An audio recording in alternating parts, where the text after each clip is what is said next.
Hello friends, welcome back to my channel. आज आपण बघणार आहोत गुरु नानक जयंती निबंध, ते पण मराठीमध्ये। चला तर मग सुरू करूया आजच्या या व्हिडिओला। गुरु नानक देव यांची जयंती कार्तिक महिन्याच्या पौर्णिमेला साजरी केली जाते। या शुभ मुहूर्तावर शीख समुदायाचे लोक सकाळपासून प्रभात फेरी काढतात आणि त्यासोबत गुरुद्वारामध्ये कीर्तन आणि लंगरचे आयोजन केले जाते। गुरु नानक जयंतीला प्रकाश पर्व असे म्हणतात। याचे मुख्य कारण म्हणजे या दिवशी शीख धर्माचा पहिला दिवस साजरा केला जातो। गुरु नानकजींचा जन्म झाल्यापासून त्यांचा जन्मदिवस गुरु नानक जयंती म्हणून साजरा केला जातो। पहाटेपासूनच प्रभात फेरी काढल्या जातात आणि गुरुद्वारांमध्ये कीर्तन आणि लंगरचे आयोजन केले जाते। या दिवसाला प्रकाश पर्व असेही म्हणतात, कारण या दिवशी पंजाबी धर्माचे मुख्य अनुयायी गुरु नानक देव यांचा जन्म झाला होता। गुरु नानकजी यांनी आपल्या घरासाठी जे केले ते मानवतेच्या कल्याणासाठी आणि संरक्षणासाठी केले आणि सलग 24 वर्षे त्यांनी देशाच्या कानाकोपऱ्यात आणि देशाच्या इतर भागात फिरून लोकांना मानवतेची खरी व्याख्या समजावी म्हणून त्यांची सर्वांची सेवा केली। आपण सर्व देवाची मुले आहोत आणि कोणीही लहान किंवा मोठा नाही असा त्यांचा प्रामाणिक विश्वास होता आणि त्यांनी ही कल्पना सर्व लोकांपर्यंत पोहोचवण्याचे काम केले आणि त्यांनी शीख धर्माची स्थापना केली। म्हणूनच त्यांना शीख धर्माचे पहिले गुरु म्हटले जाते।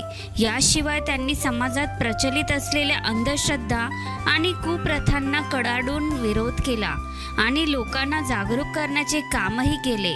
गुरु नानक जयंती हा शीख धर्मातील एक महत्त्वाचा सण आहे। गुरु नानक जयंती ही गुरु नानक जयंती म्हणून साजरी केली जाते। गुरु नानक जयंती लोकप्रियपणे गुरुपरब आणि गुरु नानकच्या दिव्यांचा उत्सव म्हणून ओळखली जाते। हा दिवस देश आणि जगात शीख धर्मातील लोक मोठ्या उत्साहात आणि आनंदाने साजरा करतात। गुरु नानक देव यांना शीखांचे पहिले गुरु मानले जाते। त्यांना शीख धर्माचे संस्थापक म्हटले जाते। विजा जयंती त्यांनी शीख धर्माचा प्रसार आणि प्रचार करण्यात दिलेल्या योगदानाची आठवण म्हणून साजरी केली जाते। गुरु नानक जयंती भारतातील अनेक राज्यांमध्ये सार्वजनिक सुट्टी म्हणून साजरी केली जाते। या दिवशी लोक गुरु नानकांच्या शिकवणीचे स्मरण आणि पाठ करतात। गुरु नानक जयंती दरवर्षी कार्तिक महिन्यातील पौर्णिमेला साजरी केली जाते। हा सण 3 दिवस साजरा केला जातो। गुरु नानक जयंती साजरी करण्याची तयारी घरे आणि गुरुद्वारांची साफसफाई करून हार, दिवे, तार इत्यादींनी सजवून सुरू होते। या दिवशी गुरु साहिबा ग्रंथाचे 48 तास पठण केले जाते आणि शीख धर्माचे अनुयायी त्यात सहभागी होतात आणि गुरु नानकजींचे विचार आणि तत्त्वे काळजीपूर्वक ऐकतात आणि त्यांना त्यांच्या जीवनात आत्मसात करण्याची शपथ घेतात। शीख धर्माचे संस्थापक गुरु नानक देव हे शीखांचे पहिले गुरु होते। त्यांचा जन्म 15 एप्रिल 1469 रोजी रायभोई, लाहोर येथील तलवंडी गावात झाला। त्यांच्या वडिलांचे नाव मेहता कालू, आईचे नाव तृप्ता। सध्या ते नानका साहिब पाकिस्तानमधून म्हणून ओळखले जाते। नानकांना बीबी नानकी नावाची बहीण होती। गुरु नानक देव यांचा ऐहिक आणि भौतिक जगाशी काहीही संबंध नव्हता। वयाच्या 30व्या वर्षानंतर त्यांनी घरचे काय केले आणि विविध देशांच्या सहलीला गेले। तिथे अनेक मोठ्या धार्मिक तज्ञांशी त्यांचे वादविवाद झाले आणि त्यांनी कडाडून विरोध केला।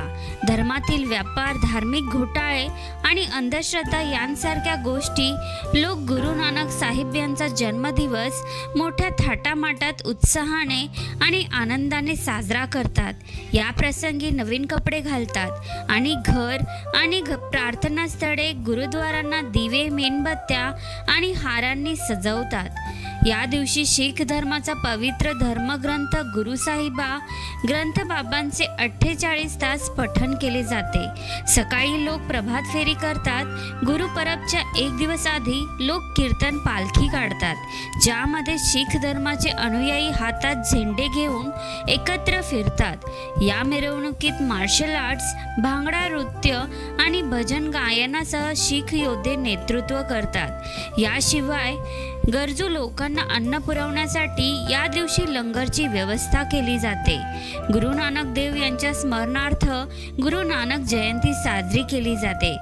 जगाच्या विविध भागात शीख धर्माचे लोक त्यांचा वाढदिवस उत्साहाने उत्सव म्हणून साजरा करतात। गुरु नानकांच्या महत्त्वाच्या शिकवणींचे स्मरण करण्यासाठी आणि त्यांचे जीवनात पालन करण्यासाठी हा दिवस साजरा केला जातो। गुरु नानकजींनी आयुष्यभर अनेक देशांचा प्रवास केला आणि तेथे त्यांनी लोकांना मातेची सेवा कशी करावी हे शिकवले। गुरु नानकांनी लोकांसाठी लंगर स्वयंपाकघराची व्यवस्था करण्याची व्यवस्था सुरू केली। समाजातील असमानता आणि भेद दूर करण्यासाठी ही एक दीक्षा होती। समाजातील सर्व घटकांमध्ये बंधुभाव आणि प्रेम वाढवण्यासाठी हे एक उत्तम पाऊल होते। हा महान उत्सव म्हणजे अशा माणसाला श्रद्धांजली आहे ज्याने आपले जीवन लोकांच्या कल्याणासाठी समर्पित केले, तसेच एक मौल्यवान शिकवण दिली।